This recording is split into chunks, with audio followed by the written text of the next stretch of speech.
है मसीह का प्यारा वचन, ये है वचन प्यारा। परमेश्वर के धन्य नाम की महिमा हो। प्रभात मनन के सत्र 2517 में आप सभी का बड़े प्रेम के साथ स्वागत करता हूँ। आइए आज के मनन के लिए हम पढ़ते हैं यूहन्ना की पहली पत्री, पहला अध्याय 7वीं पद। और यदि जैसा वह ज्योति में है वैसे ही हम भी ज्योति में चले तो एक दूसरे से सहभागिता रखते हैं, और उसके पुत्र यीशु का लहू हमें सब पापों से शुद्ध करता है। यीशु मसीह के जगत में आने का परम प्रधान उद्देश्य उनका पवित्र लहू बहाना ही था। मनुष्य के लिए अन्य कोई भी काम करने के लिए यीशु मसीह को जगत में आने की आवश्यकता नहीं थी। हमारी चंगाई हो, हमारी आर्थिक आवश्यकता हो, अन्य कोई भी आवश्यकताओं की पूर्ति करने के लिए स्वर्ग से ही आदेश देना परमेश्वर के लिए काफी था। परंतु मनुष्य का उद्धार करने के लिए स्वर्ग से आदेश देने से नहीं होता, क्योंकि परमेश्वर की न्याय व्यवस्था में यह पहले से निर्धारित किया हुआ था कि लहू बहाए बिना पाप से क्षमा नहीं मिल सकती। निर्गमन 29 की 21, लेवी व्यवस्था 17 की 11, इब्रानी 9 की 22।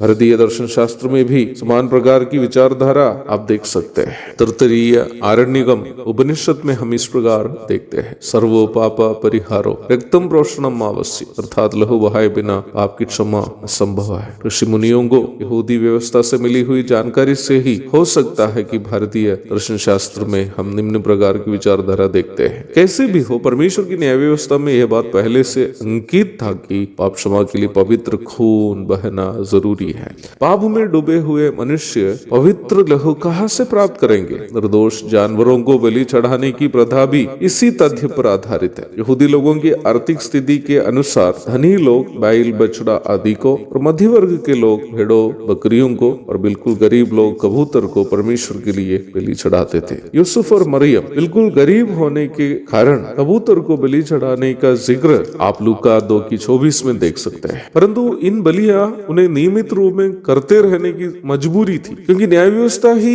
ये सिखाती है कि निर्दोष पशुओं की बलियां केवल तात्कालीन पाप क्षमा ही देती है। इसलिए प्रत्येक बार पाप करते समय इस्राएलियों को प्रत्येक बार बलियां भी चढ़ानी पड़ती थी। इब्रानी 10 की 1 से 3 तक। वचन ये भी स्पष्ट करता है कि उन जानवरों के बलियों के द्वारा मनुष्य को स्थायी रूप में पाप क्षमा कभी नहीं मिलती थी। इब्रानी 10 की 4। इसलिए मनुष्य की सबसे बड़ी अनिवार्यता स्थायी रूप में पाप क्षमा प्राप्त करनी है। निम्न अनिवार्यता को समझे हुए अदृश्य, अरूपी, आत्मरूपी एवं आकारहीन परमेश्वर अवनी में एक अमानुषिक व्यक्ति बनकर नहीं, बल्कि हमारे समान मांस और लहू के मनुष्य बनकर अवतरित हुए, ताकि वह हमारे पापों की क्षमा स्थायी रूप में हमें प्रदान कर सके। प्रभु यीशु की मृत्यु को एक दुर्बल इंसान की मृत्यु समझने वाले अपरिपक्व लोग ये बात से अज्ञान है कि परमेश्वर एक दुर्बल इंसान की तरह जगत में जीवन बिताकर क्रूस पर इसलिए जीवन दिया ताकि उनके पवित्र लहू से हम हमेशा के लिए पाप क्षमा पाए। यीशु मसीह अगर परमेश्वर का पूर्णावतार नहीं होता